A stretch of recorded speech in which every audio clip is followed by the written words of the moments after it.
This is Forced Intervention, brought to you in cooperation with Wrecker Media. Welcome to our first episode of Hooked on Nato. I'm Owen Spangler. And I'm Adam Greenlee. In this episode, we'll give you the rundown on NATO, past, present, and future. Why is everybody talking about it? And why should you care? NATO. The high-stakes NATO summit. NATO members must finally contribute. NATO's military. 5 of 29 countries were making their commitment. Expense for the United States. NATO.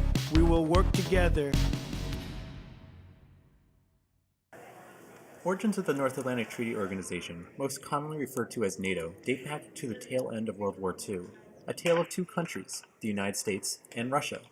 While they might have seemed like it during the war, the United States and Russia were not really allies. Instead, they were more akin to two powers mutually tolerating each other, coincidentally working towards the same goal, to beat Nazi Germany. In this case, the enemy of my enemy is my friend. Well, of course, until there wasn't any enemy left to fight. General Eisenhower informs me that the forces of Germany have surrendered to the United Nations. The flags of freedom fly all over Europe. These countries still recovering from their Nazi occupation, with armies decimated and population still rebuilding, were extremely vulnerable. It was there, in that Eastern European-shaped power vacuum, that the Soviets saw an opportunity to spread their global influence. Here, Russia began to test its power, helping overthrow the government of Czechoslovakia, occupying West Germany, and beginning to extend influence over some European elections. In response, treaties such as the Treaty of Dunkirk and the Treaty of Brussels were signed with the idea of mutual assistance for any conflicts that may target one of their members. These treaties paved the way for the North Atlantic Treaty on April 4, 1949. There, 12 European and North American countries pledged to defend one another against the Soviet threat. The main objective of this treaty was to find diplomatic, peaceful solutions to international conflict through deterrence and cooperation. If that goal cannot be reached, the organization has the ability to command the combined military strength of all of its members. In this pact, we hope to create a shield against aggression and the fear of aggression, a bulwark which will permit us to get on with the real business of government and society. The real meat of the treaty rests in Article 5, which states that an attack on one member is an attack on every other member within the organization. This prevents a divide-and-conquer system. When countries signed that document, they pledged to defend any country in the alliance with military force. One of the signers was the United States. It's a significant shift in U.S. policy we see here. We went from this at the end of World War I. America's present need is not heroic, but healing. Not nostrums, but normalcy. To this at the end of World War II. If we falter in our leadership, we may endanger the peace of the world, and we shall surely endanger the welfare of this nation. America, once a country that believed that peace at home was better than peace abroad, transformed into a protector of democracy and American interest around the globe, all in the course of a few short decades. This moment was truly instrumental to NATO's success. For example, the League of Nations, which we didn't join, in the aftermath of World War I, was ineffective and there was no real backing or credibility to it. Now we start to see the emergence of the UN, and in this case NATO, after World War II. The U.S. takes the initiative to join both willingly and with ambition. Both, to this day, survive and flourish with significant U.S. backing and funding. You may have gotten the impression that the only purpose of NATO was to counter Russian aggression. We are here to rededicate ourselves to the task of dispelling the shadows that are being cast upon the free world. The Soviet state daily increases its military and economic power, and its rulers make clear their purpose to use that power to dominate the world. You're not alone, and you're not completely wrong. As the Soviet Union fell in 1991, many questioned if the treaty was even necessary anymore. However, there were unspoken goals of the organization that existed from day one. Support collective security and democracy in Europe. Soon enough, NATO found its first call to action. My family, she says. Why didn't they kill me, she is asking. Why didn't they kill me? The UN, he says, they did absolutely nothing to protect us. The fall of the Soviet Union gave way to nationalism and ethnic violence in former Yugoslavia. Evidence of ethnic cleansing and worsening stability of the region during the Bosnian War led to NATO's Operation Deliberate Force in 1995. The Kosovo War, a few years later, saw a NATO involvement. These events expanded NATO's purpose to new threats and prepared it for the next chapter in its history, post 9/11. The September 11th terrorist attack solidified the idea that unstable locations far away could have horrific consequences at home. For the first time in the organization's history, the US invoked Article 5, NATO's Collective Defense Clause. The threats that NATO was required to respond to were changing, now encompassing non-state actors who were decentralized and hard to wipe out.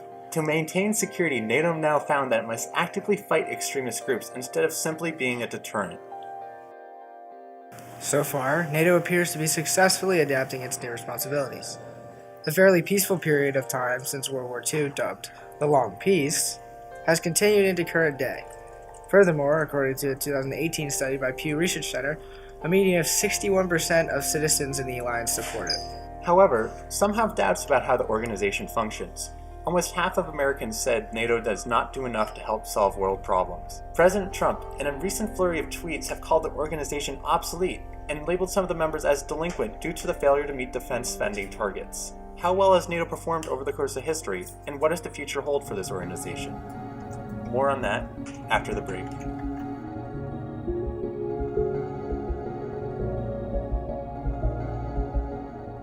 Nothing is certain in today's world. People come and go, economies go up and down, but you know what doesn't change? The delicious taste of a Papa John's pizza during our Italian Heritage Week. Get a slice today by using our promo code ODIURNA. Pizza today, pizza ODIURNA.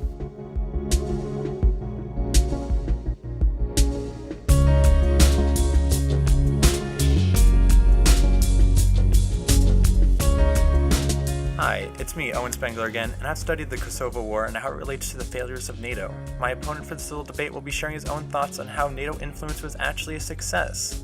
Also, we'll be discussing what the future looks like for NATO and what the legacy of NATO's past accomplishments and failures mean for right now. Hi, Owen. Good to be here. Thank you for inviting me on your podcast. I appreciate the opportunity immensely, and words can't capture how excited I am to engage in such a compelling discussion.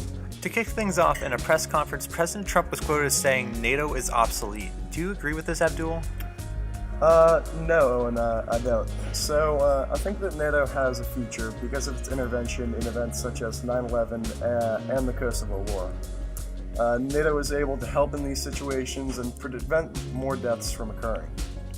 In the instance of Kosovo, for example, prior to NATO military intervention, in a sit-down between Serbia and Kosovo, after difficult negotiations, despite Kosovar Albanians having signed a settlement drawn up by NATO, Serbian Prime Minister Milosevic rejected the proposal and was adamant that Serbia would remain in Kosovo.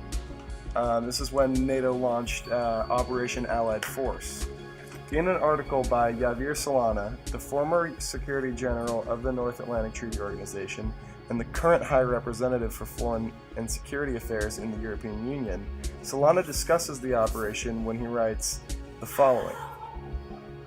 Contrary to widespread criticism, the air campaign achieved every one of its goals. Having seriously underestimated Ally resolve, Serbian Prime Minister Milosevic accepted the alliance's demands on June 3rd. After 77 days with no casualties of its own, NATO had prevailed. A humanitarian disaster had been averted, and about 1 million refugees could now return in safety. Ethnic cleansing had been reversed. In my opinion, this illustrates the enormous success that NATO had in the region. I mean, this terrible atrocity, a genocide, was quite literally stopped in its tracks. Such a success is unprecedented and I feel deserves recognition. Well, here's where I have to disagree with you, Abdul. I don't think that NATO intervention during the 9/11 period was helpful. NATO invaded Afghanistan on September 12, 2001 with barely any intel or whether or not Osama bin Laden was actually in the country. Thousands of Americans and Afghans were killed in this war. While we did end up catching bin Laden, it would have been a lot more helpful to have more intel and research into where he's hiding before running into Afghanistan. So I think that while NATO does have positive aspects, they need to revise their strategies for data sharing. Additionally, even though NATO helped the Kosovo population, it was still a failure because NATO didn't step in when the Kosovo population killed 200,000 Serbs, Roma, and other minorities. They should have stepped in for all types of violence, and they should have done it earlier. Peace wasn't really achieved too. There wasn't any violence left, but the soldiers never left, even though NATO promised to. Owen, the way I see it is this. You can't really expect a rogue, unofficial militia, such as the KLA, who was responsible for the massacre of Serbs, to uphold any level of diplomacy. But a thought you had that I can get behind is the idea that NATO should have done something more to prevent the indiscriminate killing of Serbs. Right, which ultimately constitutes a failure in my book. Well, again, I'll have to disagree with you there, but can we at least find common ground in that we both agree that NATO is not obsolete? Rather, we just need reform on the way NATO works? Yes, that's correct. Perfect. Now back to our main show. Thank you, Abdul, for your commentary on the effectiveness and future of NATO. That's all the time we have for this week. Join us next time for episode 2, Hyped for Hamas, only on Forced Intervention.